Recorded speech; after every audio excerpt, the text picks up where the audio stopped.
तेरी भाई है।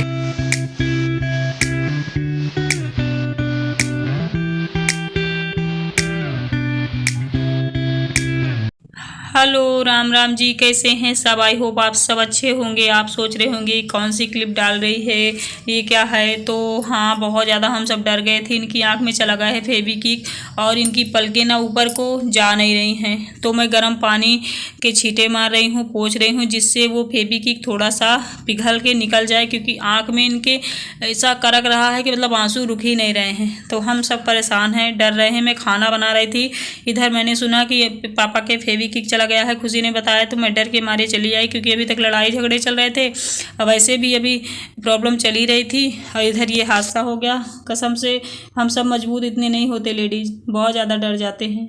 तो ये अब मैं इनको भेज रही हूँ, डॉक्टर को दिखाने जाएंगी ये। और फिर मैंने ब्लॉग बिल्कुल शूट नहीं किया है।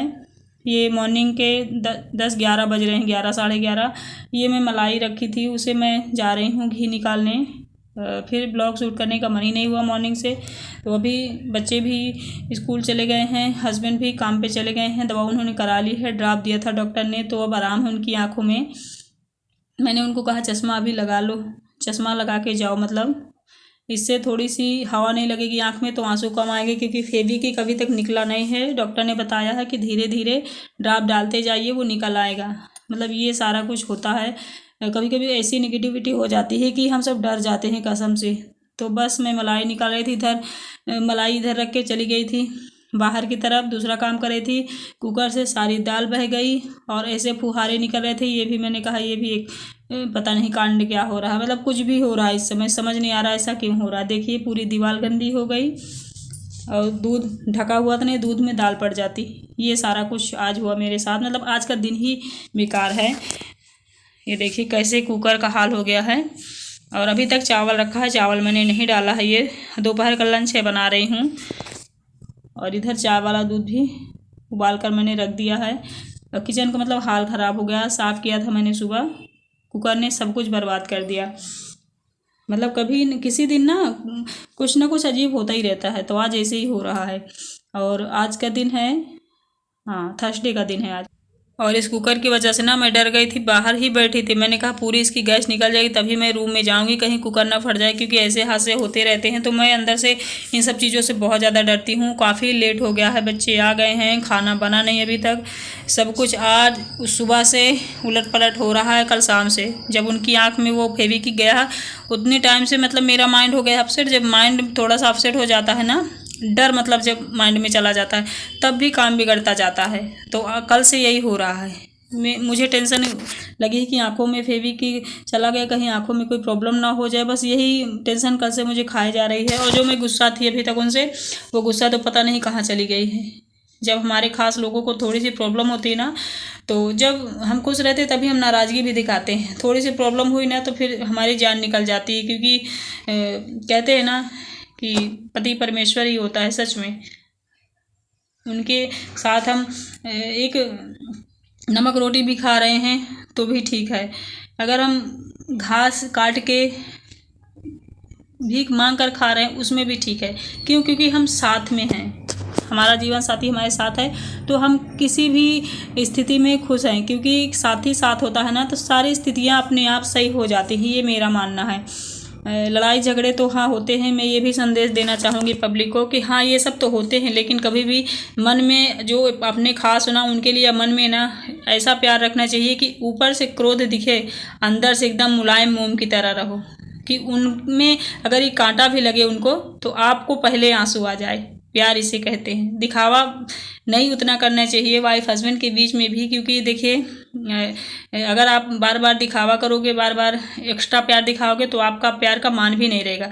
तो प्यार करिए, लेकिन अंदर से उनको कांटा लगे तो आपके दर्द होने लगे, ऐसा प्यार होना चाहिए। दिखे भले ना बहुत ज़्यादा, लेकिन अंदर से इतना प्यार होना चाहिए वाइफ हस्बैंड के बीच में, मुझे लगता है। जहाँ तक मेरे साथ तो यही होता है।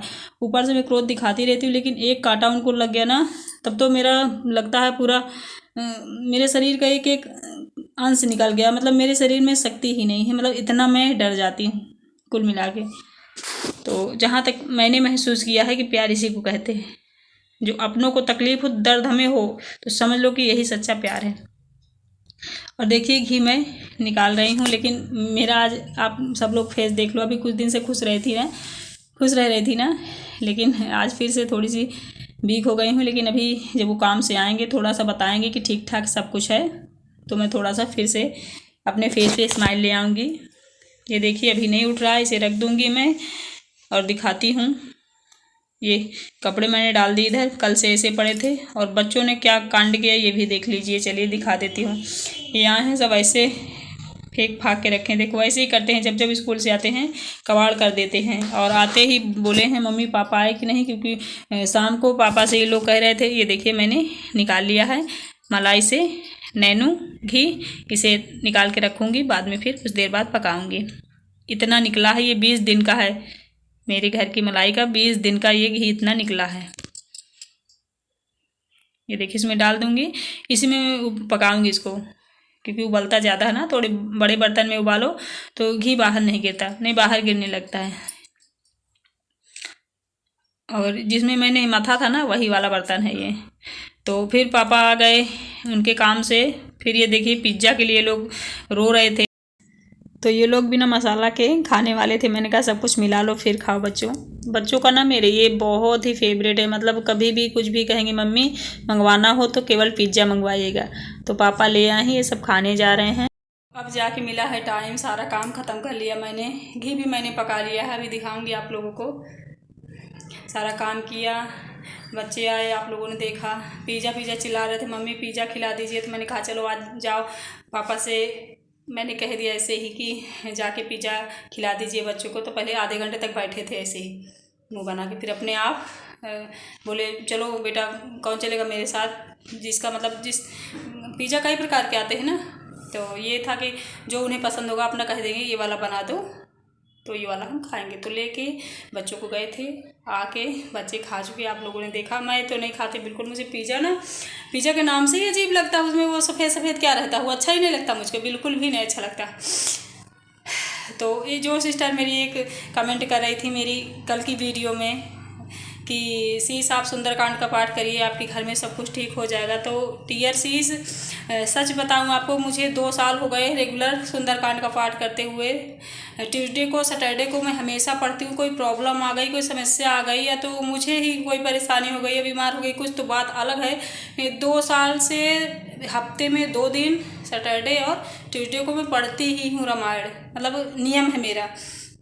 और इसकी वजह से तो शायद मैं कॉन्फिडेंस में रहती हूँ। कोई प्रॉब्लम अगर होती है छोटी मोटी, तो मुझे भगवान पे भरोसा रहता है कि कुछ दिन के लिए, कुछ पल के लिए ये ठीक हो जाएगी। और सच में मैं रियल बोल रही हूँ, प्रभु की कृपा से सब कुछ ठीक हो जाता है। लेकिन हाँ, परेशानियाँ आती हैं, लेकिन उसमें मजबूती से खड़े रहना पड़ता है।